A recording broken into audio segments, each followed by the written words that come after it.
Everybody, first of all, just want to congratulate Coach Saban and our football team. What an impressive performance Saturday night down in Baton Rouge. Obviously, I went to school in Baton Rouge and grew up about 60 miles away from that stadium. So that was a very impressive performance by the staff, the players. We were here cheering them on, and I know it's a lot left in their season to be accomplished, but we're awfully proud of their performance on both sides of the ball on Saturday night. Just a quick injury update. Obviously, I'm assuming that all of you guys got the release about Riley. I'm very thankful for our athletic trainer Clark Holter and all of our medical team because they responded swiftly.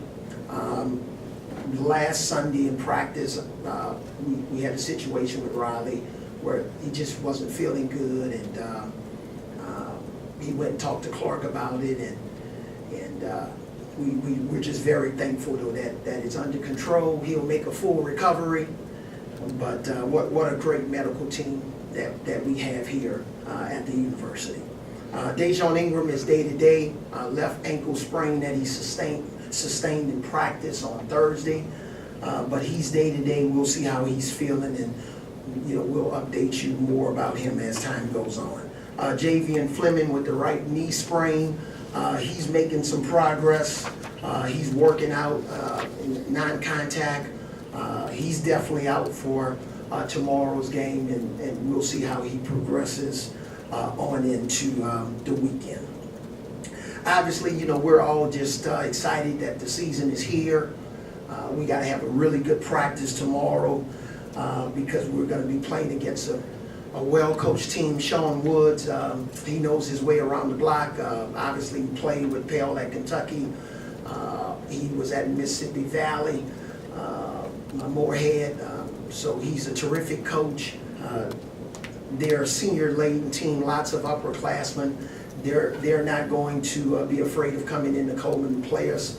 They played against another really good ACC school that has a great fan base last year, so coming into Coleman on tomorrow night's not going to scare Southern University. They're a fast team, a really good three-point shooting team. They do a great job of mixing up their defenses. So, we're going to have to be ready to take care of the ball. Obviously, we're going to have to do our best on the backboards and make sure that we just make the correct play. And if we fail, then make a mistake, just move on to the next play. But obviously, there's a little bit of different type of temperature in the air because I'm playing against my alma mater. But let it be known, we want to win the game, we want to play well, and hopefully as time goes on, they'll have a really good time in the SWAC conference and be able to represent the university at a high level. But tomorrow night it's all business. We know we have to play really well to put ourselves in position to win this game. All right, thank you, Coach. Just raise your hand and get a microphone over to you. We'll start with Alex in the middle. Just further elaborate on Riley's kind of heart condition, and the fact that this is the second year in a row he's dealt with, some sort of injury, illness that's taken him out of cost of time. Yeah, all I'll say is his heart was beating at an accelerated rate, and it wasn't normal, and that's why he had to again go and have this procedure done, and he'll make a full recovery. So I'm not a doctor. I think as time goes on, we'll be able to go more in detail, but the main thing is, he's back on his feet. He was at practice on yesterday, and I know he's excited to rejoin the team at some point here hopefully in the short-term future. And I guess without kind of what you described in the past of an alpha on the team, quite yet, you haven't identified that yet. How much do you anticipate trying to understand what this team is, find yourself during this non-conference? Is that going to be kind of a trial by fire, trying to figure out what this team is this year? Yeah, I just think some things we'll learn about ourselves on the fly. But there are some constants. You know, we have some guys that have been in the system now, and they played an awful lot of high-level games here at Alabama, and whether it's been on the road or at home. They know what works. You know, transition defense, transition offense, good spacing on offense, communication on defense. They know what the formula for success is and what we value. There's certain things on offense and defense that we value every single day in practice that we know translates to the game. So I think some of it will be, you know, trial by fire, but we have some guys that we have an awful lot of confidence in, and I know they want to have a little bit of a bigger role, but for them to have a bigger role, we have to play really well as a team. Let's go front row here, Terry. Hey, Coach, I know you're not, to paraphrase Coach Saban, you're not going to leave this room and call Coach Woods and give your starting lineup, but do you have any particular way you're leaning if Dazon can't go tomorrow? Yes, we have a particular way we're leaning, but we'll see how it goes in practice today. And if he can't go, you know, obviously, you know, it boils down to, you know, whether we want to go big and start Herb at the point guard spot, or whether we want to, you know, insert AJ or Kyrie into the lineup. So we'll know a lot more after practice today. Other questions, Coach? Far right here. You got the right. Tony? What are you looking to see from Kyra when you make the decision if maybe he's ready to start? Or? We just want him to continue to grow and develop. He's shown some signs that in the future he's going to be an awfully good player. And he has some special talents, and especially with his speed. He's a really good shooter for a young guy. He's getting stronger.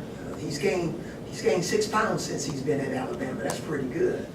I'm trying to go in the other direction, by the way, in case you wanted to ask me that. But I just think we want to continue to bring him along slowly. There's no really, you know, huge amount of pressure on him to come out and put up big numbers. We just want him to just keep getting better. Speaking of weight changes, what have you seen from Alex Reese, who's kind of gone the other way? He's been one of our, no, yeah, lost some weight, yeah. Yeah, he's been one of our most improved players because he's lost weight and he's gotten in better shape. And a lot of it also is just mentally he's gotten tougher, and he's fighting through adversity more. And that's as big a part with the kids as the physical. Just having more confidence and understanding how to respond when things don't go well, and getting in the right position, getting more in the defensive stands, hustling after a mistake. So I've seen Alex, not only from a weight standpoint, but just from a maturity standpoint, improve. Okay, go back row, right side there, we got Cecil.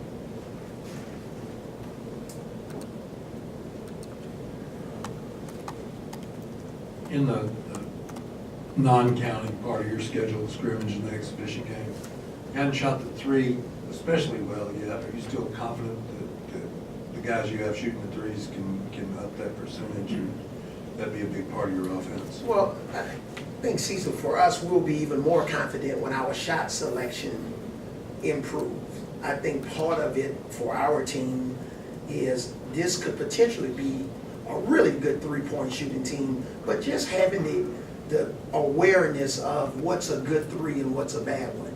When we're shooting good three-point shots, I think you're going to see a very high-level three-point shooting team. But, you know, the poor shot selection, two guys hanging all over a guy and he's trying to shoot a fadeaway three, that's not what we're trying to accomplish. But the rhythm threes, the threes that's created by, you know, maybe penetration or the post getting double teamed, or getting an offensive rebound and we kicking it out for a rhythm three. A lot of those, we have a very high level of confidence in the guys that we have this year that can make those shots. Go back left, Reiner. The year before Colin got here, you kind of, made reference to the fact that you thought some of the players were a little bit too passive, not willing to step up, and then obviously Colin last year kind of dominated the ball. I mean, how much do you think the players here on this team are, willing to kind of step up and take on that leadership role? And the other question I have is, the NBA is obviously going analytics full bore into three-point shooting. I mean, is that going to be an emphasis with you guys where, it's either three or just take it to the rack? Well, I answer your second question first. We want the best shot. If the best shot for our basketball team is a mid-range shot, and that's a particular guy's shot on our team where he's most effective, let's take it and make it. The one thing we don't like that we've had to improve on is taking those long twos where our feet are on the three-point line, and you know that's not necessarily that good. But we also have guys that are very good at getting the ball to the basket and finishing around the basket, and we don't want to take that away. I think for us to be effective, having a three-level scoring team where it's making our shots in the paint, if there is a rhythm mid-range shot, take it. We don't necessarily need to just jump back behind the three, because from an analytics standpoint, that makes more sense. The thing that makes more sense for us is just to be efficient and finish a higher level of our shots from all three areas. I think this is a good time for our guys, because I think last year maybe when we lost, it was easy to say, well, Colin got too many of the shots and we didn't have enough of the offense spread it around to the other guys. Well, he's not here, so those 19 shots or 20 shots he got certain games, for whatever reason, now that's going to be spread around the rest of the guys, and I'm sure they're ready to embrace that challenge. Okay, we got two more questions left. We'll start in the front row on the left with Chris, and then we'll end with Alex. Just wondering, how did this game kind of come about, and how do you keep from going to the wrong bench? Well, I'm never not going to the wrong bench, because Greg Byrne and the trustees and President Bell, they're the ones that pay my salary, so I'm not going to do that. And, this game basically was supposed to take place last year, but based on the way we look at our schedule from an analytic standpoint, it was better for us to basically construct a home and home with another team that's currently on our schedule, so we had to basically move this game back. So because we moved it back, we thought the best fit for us and at the time would be the first game of the season and not later on in the season. So that's a great question. Okay, stand over here with Alex right now. Avery, you've spoken already about the experience you have on this team, the guys that have been in the fire and have experienced this, but yet you're still having some issues with things like shot selection and taking bad shots. Where do you balance that when people are still maybe not doing the right things on the court that you expect them to? Well, I wouldn't make a big deal out of it that we're having issues or significant issues. I think we'll know more about the shot selection probably 5 games into the season or 10 games into the season. I just think some of the guys like a Tevin Mack, for example, we're counting on him to help us offensively, but the truth of it is he just really haven't played in a year and a half. So developing that consistent feel for when it's a right situation and having the freedom to do it with confidence, it's just going to take some time. And when you're playing against other teams that are going to game plan for you, how are you going to respond? Some of our guys shot the ball really well at home, not so well on the road. For those guys, we want them to become more consistent, but that starts in practice, that if we have practice on Sunday, you can do it on Sunday, you can do it on Monday, and hopefully we'll get carryover into Tuesday. The main thing is guys just have to understand that those decisions that they make in terms of shot selection, it affects our team, it affects our defense.